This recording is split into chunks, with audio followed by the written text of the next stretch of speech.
Why do I do what I do? I think that's an important question. So I'm making a video about it. 5 years ago, I had my own software company, and there I led collaboration and innovation efforts. I was working long hours, and one of the best parts of my day was dropping my kids off at school. And I remember one time I dropped my eighth grader off at school, and normally we would joke around and we were having a great time, but this day he started crying, and like kind of an ugly cry, and it wasn't something that he ever did really at home or at school. And he looked at me with a real serious face and he said, "Dad, it feels like a prison in there."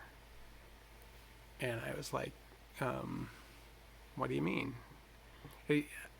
I got devastated, but I got curious. And he said he was told what to do all day. He said even though he doesn't get in trouble, people, they don't seem to trust him. He said that the students got walked around the school rather than them going from class to class on their own. They were being walked around the school, and he said he never got to learn anything that really interested him. I was told him what to learn about. There's no free time, no project-based learning. So I started to. I took that curiosity and I started to attend school board meetings so I could better understand the problem. And there I learned that they had decided they were going to hire a policeman, an armed policeman, to come in and teach social emotional learning. This seemed deeply out of alignment with my values and how I thought a school should be run.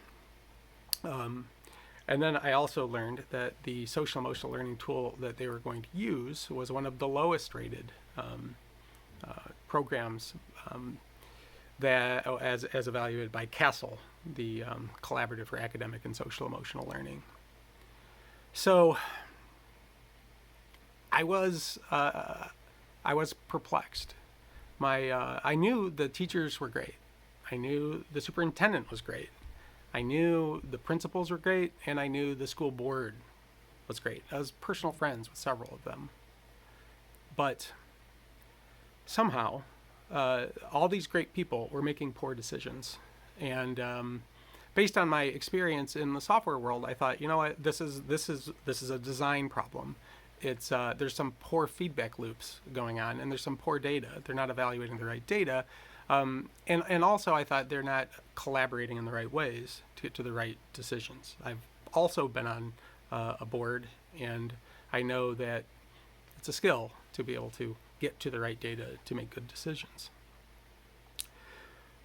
But what had happened in me was that my curiosity had evolved into more of a motivating force, and I decided to make a career change.